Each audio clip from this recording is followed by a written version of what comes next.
Hello, welcome to Soulmate Coach Crystal. Our topic for today is our relationship goals for 2010. A lot of times, I don't know where we get this belief from, whether we're married, happily married for 10, 15, 20 years, 50 years, or we're single. It seems to be this misconception that a relationship should just happen, that certain things should come naturally, that we shouldn't have to plan for a relationship. But, I don't know of anything else in this world that runs successfully without goals and plans and clear vision on where it's headed. They can't build a road without years, maybe months of planning and organizing. But somehow we believe with relationships that they should just fall naturally into place. And so I wanted to ask you, what are your goals? And I don't want these in my head goals. I have it in my mind.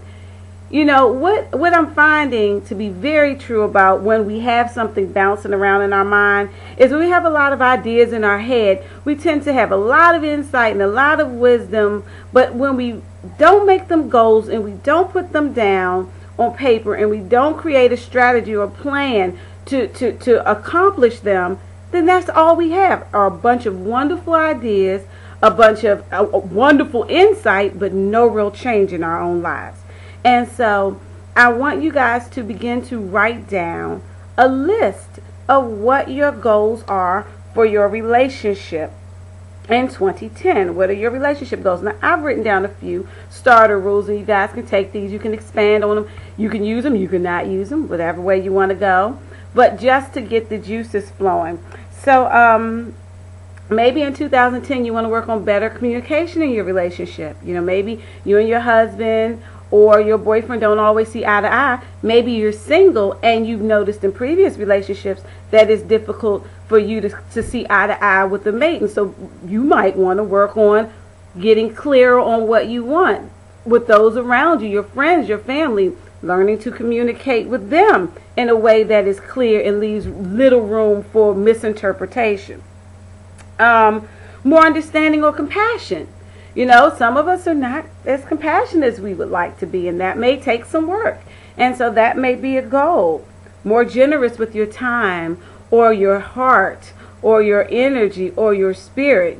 Sometimes we can want to spend our time and energy doing what we want to do, and we're not so generous with our spouse or husband, spouse or boyfriend or friends.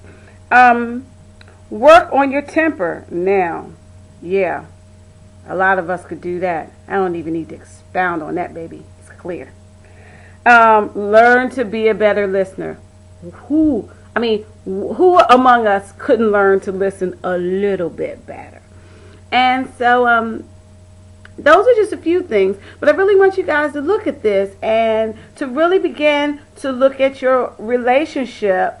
Whether you're married, whether you have a boyfriend, or whether you're single, your relationship status, or whatever you want to call it, as a work in progress. Something that you are constantly putting, I got very British, putting energy towards to create what you want.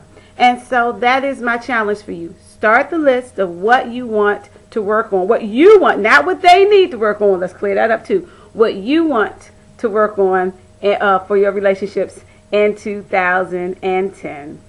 Take care, and I will talk with you soon. Bye-bye.